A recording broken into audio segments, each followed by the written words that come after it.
Hello and welcome to World Talks here on TVP World. I'm your host, Marie Cato. The Czech parliamentary elections take place on the 3rd and 4th of October.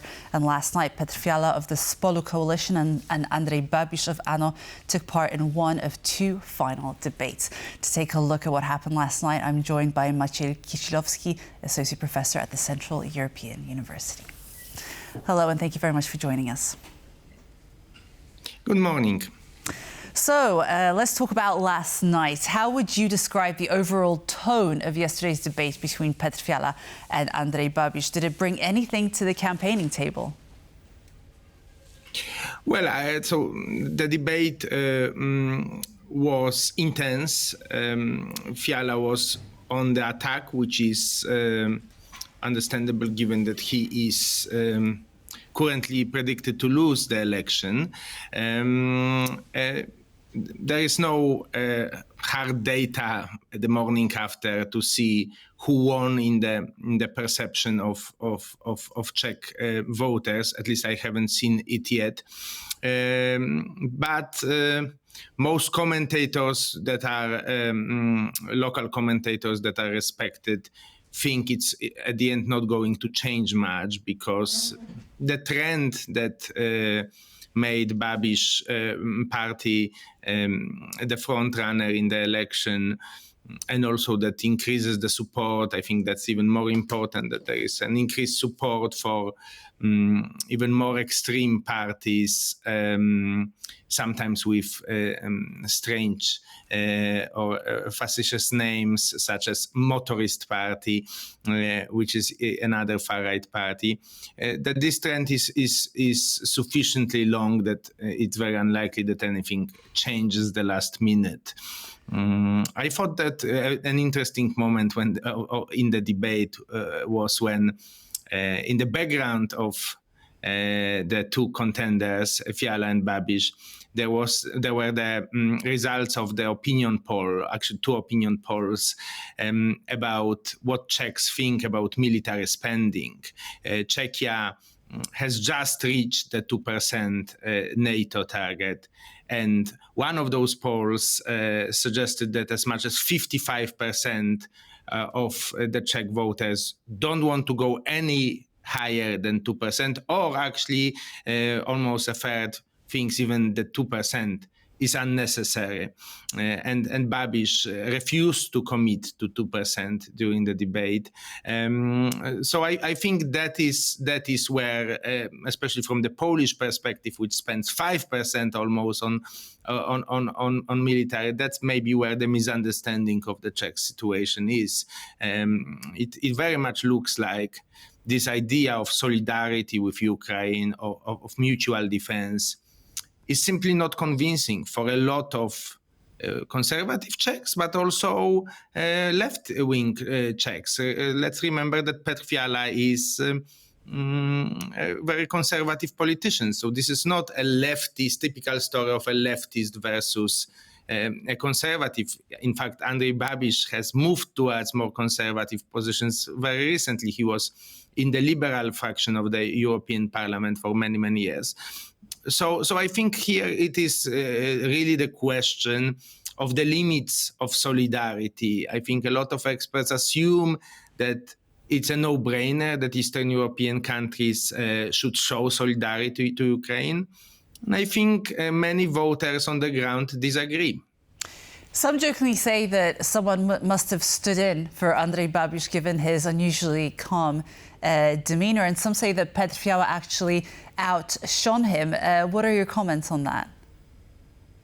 Was it a deliberate strategy for Babiš? Yes. So again, it's very difficult to. It certainly looked that way, but it's very difficult to assess how, this emotional change from a standard setup that everybody would expect, whether it would benefit one party or another. But again, my point is that Petr Fiala has built his prime ministership on this idea of Euro-Atlantic responsibility. Conservative politics at home, kind of a bit like Meloni, yes, but a Euro-Atlantic responsibility.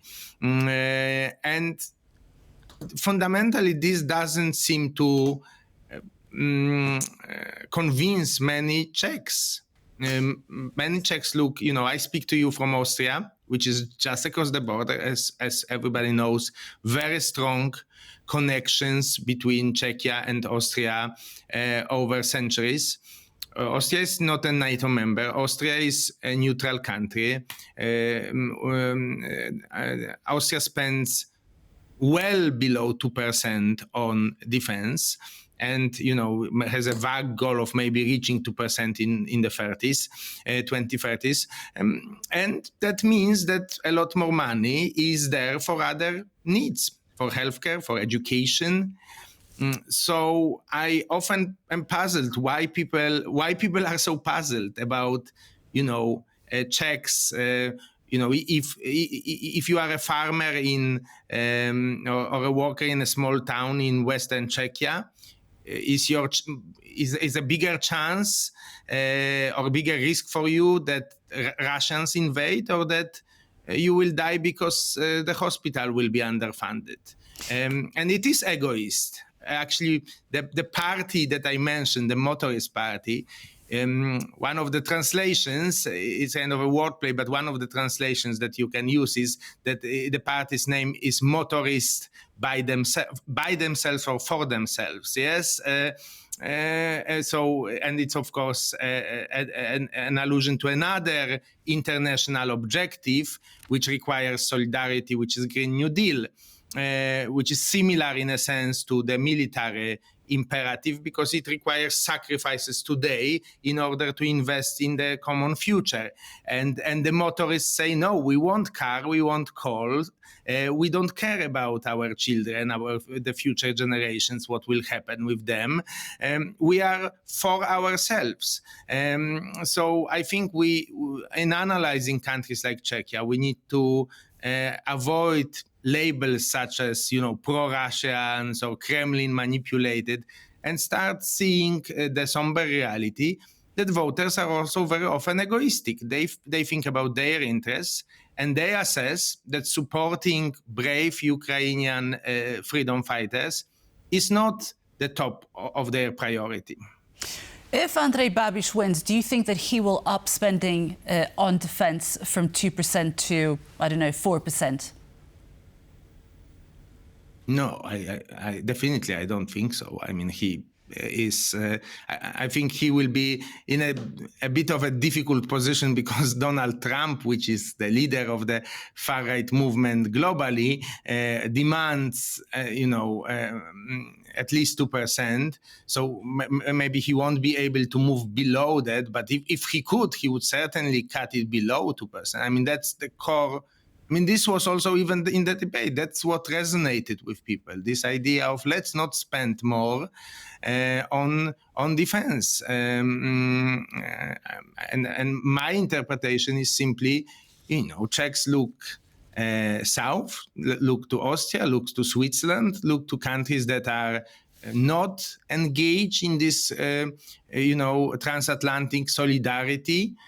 And maybe they would like it.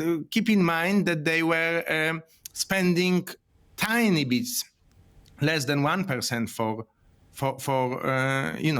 a long time, since they regained full independence in '89. And just a quick economics question as we wrap up. How would you assess the Czech economic situation? It was struggling, and it's been a little bit more fiscally disciplined in recent months. It wasn't doing very well, but how successfully do you think the government has addressed these issues? Well, government has little room for maneuver, because it's a small, open economy connected with German economy, which is, again, suffering from the fact that it can no longer buy cheap Russian energy, and lost its competitiveness without it. And all the supply chains, including in Czech Republic, are suffering from it. Yes? So again, we have a topic of I want to emphasize, I'm absolutely not against supporting Ukraine. I'm simply saying we need to understand the other side, and that the other side has a very simple pocketbook egoistic argument, which is that this whole solidarity, this whole standing up to Putin's imperialism brought higher prices, less economic growth because of the German industry, and on this weak economy, we need to overburden it with military spending that many people in Czechia think is unnecessary. This is not an absurd position. It may be, we can criticize it morally as short-sighted, as narrow-minded, as egoistic, but it's not absurd. Okay, Maciej Kisilowski, Associate Professor at the Central European University. Thank you so much for joining us today. Thank you. And this brings us to the end of World Talks. Thank you so much for joining us, and we shall see you very soon. Goodbye.